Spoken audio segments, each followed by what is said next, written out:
The story begins in the hot land between the Tigris and Euphrates rivers. Long ago, small groups of people struggled to survive in the dry land. But everything changed when they learned how to use the rivers. They built simple canals and brought water to their farms. Soon, crops began to grow, animals were raised, and people stopped moving from place to place. A young farmer named Enki wakes before sunrise every day to work beside his father in the fields. He watches the first mud brick homes rise near the riverbanks. The air is warm, the streets are dusty, and the smell of wet soil fills the village. People trade grain, fish, and clay pots in busy markets. But this is more than just farming. Enki begins to notice something strange happening. The village is growing fast. New rules are being made. Leaders are rising. Priests speak about gods watching from the sky. For the first time, people are building not just homes, but a civilization. This section introduces the beginning of Mesopotamia and shows how normal people slowly became part of the world's first great civilization. Years passed, and Enki's small village slowly turned into a crowded city. Tall mud brick walls now stood around the streets. Smoke rose from ovens every morning, and the sounds of traders filled the air. People from far lands arrived with wood, stone, and strange goods to sell. The city never seemed to sleep. At the center of the city stood a huge temple called a ziggurat. Its steps reached high into the sky. Priests, dressed in white robes, walked up and down the stairs, carrying food and gifts for the gods. Many people believed the gods controlled the rivers, the weather, and even their future. Enki was no longer a child. One day, he followed his friend into a small room beside the market. Inside, men pressed strange symbols into wet clay tablets. These marks were the first form of writing. Enki watched carefully as traders recorded food, land, and money. Nothing was trusted to memory anymore. But the city also brought problems. Rich people grew more powerful. Poor families struggled for food. Guards walked the streets at night. Enki realized something important. When cities grow, so do greed, fear, and power. Mesopotamia was becoming stronger, but also more dangerous. The city changed again when a powerful king took control. Soldiers marched through the streets carrying bronze spears and shields. Drums echoed against the city walls. People gathered in silence as the king stood before them wearing a golden crown and heavy robes. Enki watched from the crowd with worry in his eyes. The king promised safety, food, and glory. But peace did not last long. Soon, messengers arrived with terrible news. Another city wanted control of the rivers and farmland. War was coming. The streets filled with fear. Blacksmiths worked day and night making weapons. Mothers held their children close. Young men were forced to join the army. Enki's younger brother was one of them.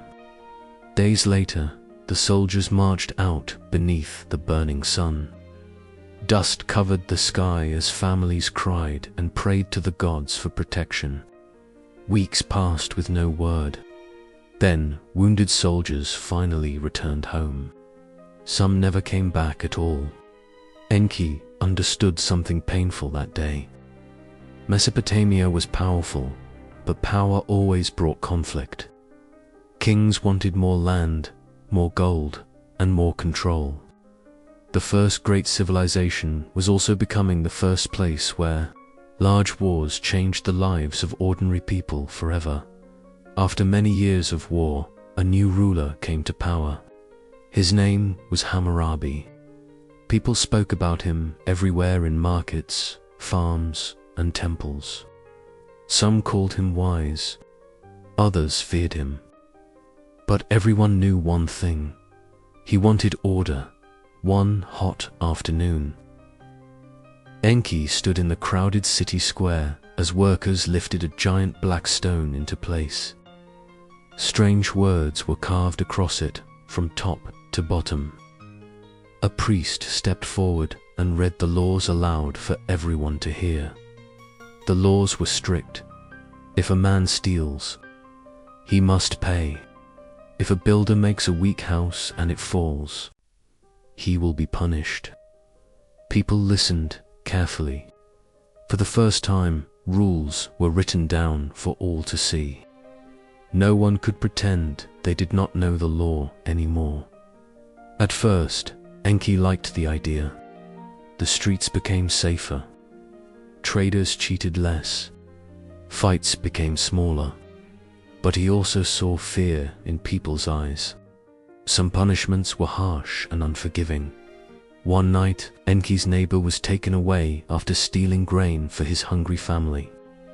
His children cried as guards dragged him through the dark streets. Enki realized laws could bring peace, but they could also bring pain. Mesopotamia was learning how difficult it was to balance justice with mercy. Enki was now an old man. His hair had turned gray, and deep lines covered his face. He often sat beside the river at sunset, watching the city he helped build. The streets were still crowded, but something felt different. Fear and tension filled the air again. New armies came from distant lands. Strong kingdoms rose and fell like waves in the sea. One ruler would take power, then another would destroy him. Fires burned in parts of the city. Temples were broken. Families packed their belongings and fled into the desert. One evening, Enki walked slowly through the market where he once played as a child. Many shops were empty now. The sound of laughter had faded. He realized that even the greatest civilizations could fall. But Mesopotamia did not truly disappear. Its writing changed the world forever. Its laws shaped future kingdoms. Its ideas about farming, trade, and cities spread across the earth. Even after the kings were gone, their knowledge lived on. As the sun disappeared behind the river, Enki smiled softly. Empires may die, but human ideas survive. The people of Mesopotamia built more than cities. They built the beginning of human civilization itself. Late one evening, Enki's grandson followed a group of priests climbing the giant ziggurat in the center of the city. The warm wind moved through the tall stone walls as torches flickered in the darkness. Few people were allowed inside the upper temple, and many believed the gods themselves watched from there. The boy hid behind a pillar and listened carefully. Priests studied the stars above the city and made markings on clay tablets. They believed the sky carried messages about floods, war, and the future. Every movement of the moon and stars meant something important. One priest pointed toward the night sky and warned of danger coming from the north. Another prayed quietly for protection. The boy felt both fear and wonder. Mesopotamians did not only build cities, they searched for answers about life, death, and the universe itself. The next morning, he told Enki everything he saw. The old man smiled gently and said, "People will always look to the sky for meaning. That will never change." For the first time, the boy understood that Mesopotamia was not only about kings and war. It was also about curiosity, belief, and humanity's endless search for understanding. Many years after Enki's death, travelers still passed through the ruins of the old cities. Sand slowly covered broken walls, and grass grew between the stones. The mighty kings were gone. The soldiers had disappeared. But stories about Mesopotamia lived on. People from other lands carried its knowledge far away. Traders taught writing to new kingdoms. Builders copied Mesopotamian designs. Lawmakers studied old rules created long ago beside the rivers. Even the idea of recording history began here. Centuries later, explorers uncovered ancient clay tablets buried beneath the earth. They brushed away the dust carefully and discovered stories that had slept for thousands of years. Stories about heroes, floods, gods, love, and war. The modern world looked back in amazement. Everything connected to Mesopotamia, in some way. Schools, cities, written language, government, time. The first civilization had left fingerprints on human history forever. Today, when people hear the name Mesopotamia, they may think of ruins and lost worlds, but its spirit still lives around us every single day. Because long before modern nations, technology, or skyscrapers, there were people standing beside two rivers, dreaming of a better future for humanity.